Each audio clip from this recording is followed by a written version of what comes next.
this Sunday, the game, starting off, we got to start off with the Bucs and Packers. Obviously, the first game, you have two of the greatest quarterbacks of all time. Even though I don't like talking about one of them, you have Aaron Rodgers, Green Bay Packers quarterback. I almost screwed that up.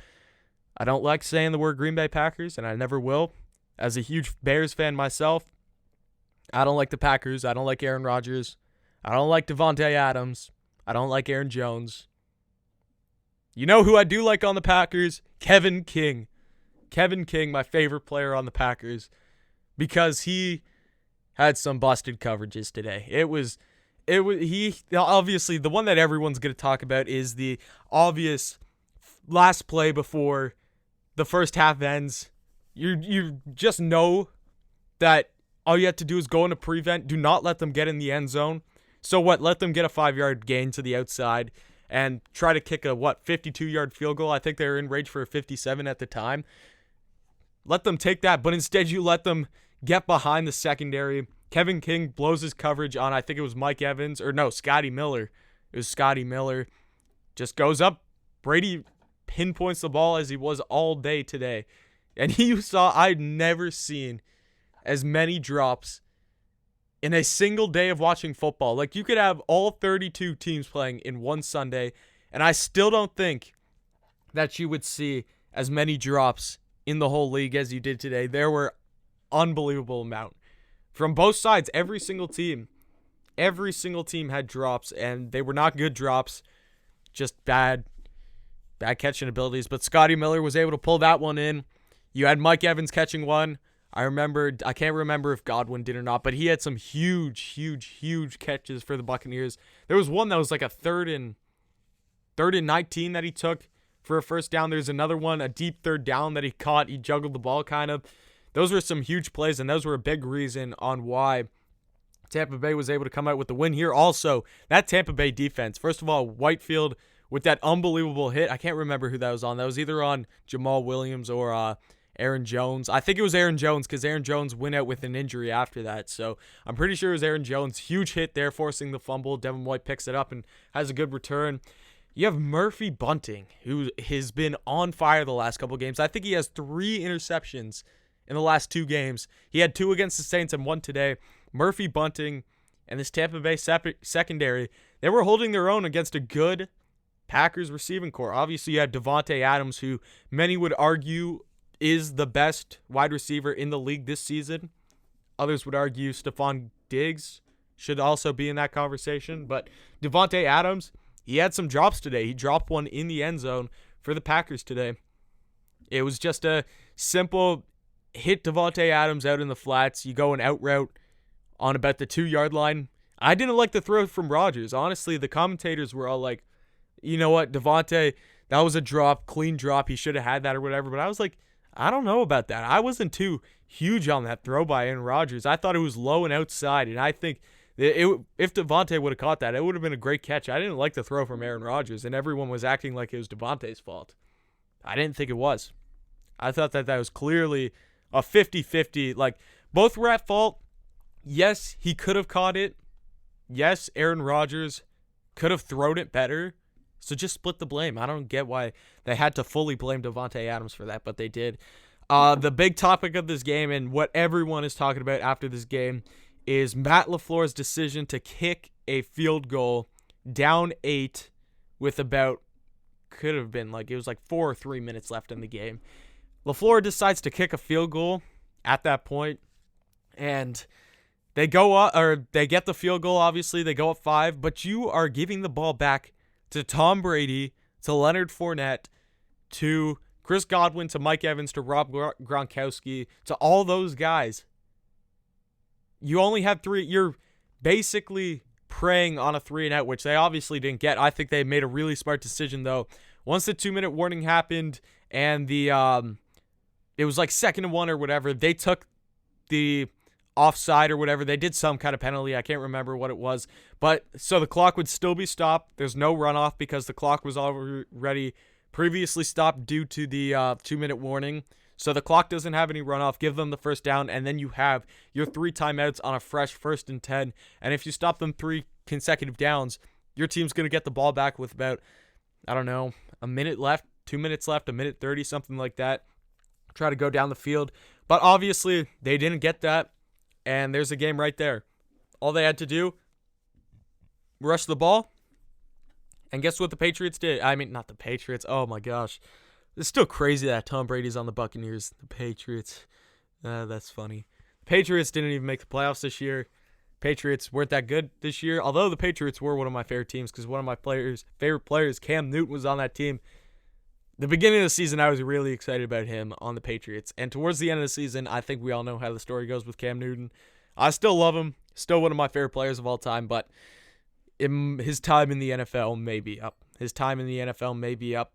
But going back to that decision to kick the field goal, man, if they would have gone for that, I didn't even think it was that long.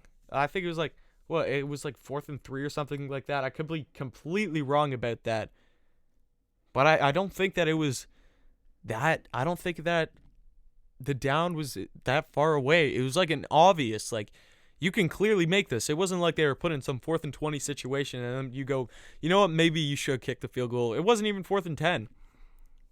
That was a real interesting decision and one that a lot of people are going to be talking about for a long time. Another big factor of this game was the Tyler Johnson pass interference call, which obviously you've seen all the Buccaneers fans say, yes, that is clearly a hold or pass interference, and you've seen the Packers fans say there's no way that that's a pass interference. That ball was not catchable. And honestly, I agree with both arguments, but whoever was defending for the Packers, I can't remember, but he made it a bit too obvious that he was holding him. If you're going to do something like that, you got to make it sneaky. You can't just full out hold on to his thing, because once they see that, whether the refs think the ball's catchable or not, that's kind of a end of discussion thing that they do after. There's going to be a flag thrown, and that flag, even though it was thrown like 3 seconds after the play happened, it felt like an eternity. It felt like an hour till that flag went out. Like, everyone was looking around. The whole stadium was like, what's going on? They were excited because they didn't think a flag was thrown. And then, of course, the ref throws the flag. Patriots get a first down, and then from there, I think they just run it maybe once or twice and then take their knees and take the win and go on to Tampa Bay, first team ever to play a home game or play at their home stadium for a Super Bowl. I heard a couple of teams like the Rams, they played at the Rose Bowl, which isn't their home stadium, or it wasn't back then. And there was some other one in California that they played at like UCLA or something like that.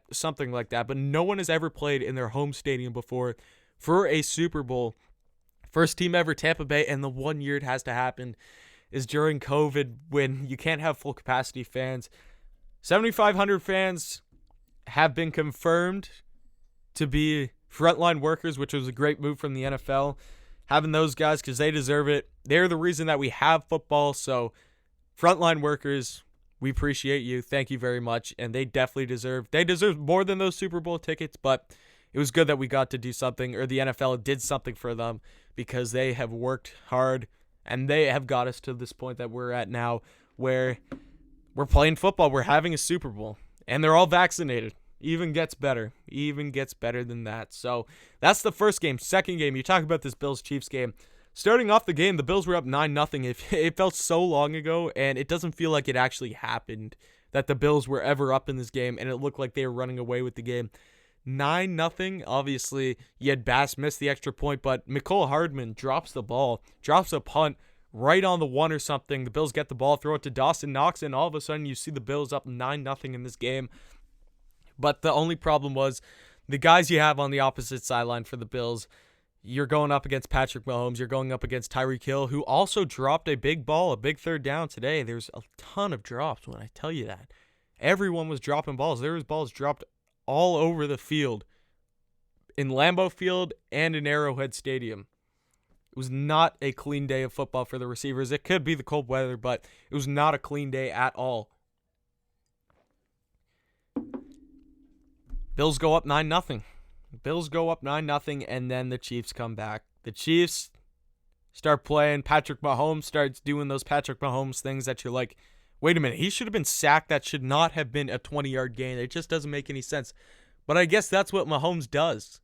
Mahomes just goes out, And he improvises better than anyone in the NFL has ever improvised before. Just making something out of nothing. And it's not just a small something. It's not just you're saving yourself from getting sacked and you go for like a 2 or 3 yard gain. Like, this guy is completing first downs, 20-yard passes, 30-yard passes when he should be sacked. It's unbelievable, and it's extremely frustrating for the other team and the fans of the other team. I was cheering for the Bills in this game. I'm from Toronto.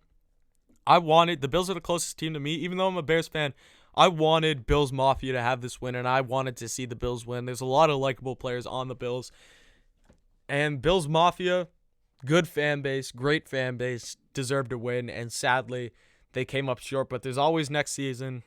So I hope to see the Bills back in a good position for next season in the AFC Championship and hopefully onto the Super Bowl. But it looks like it may be hard to get past the Chiefs. It might be a difficult task.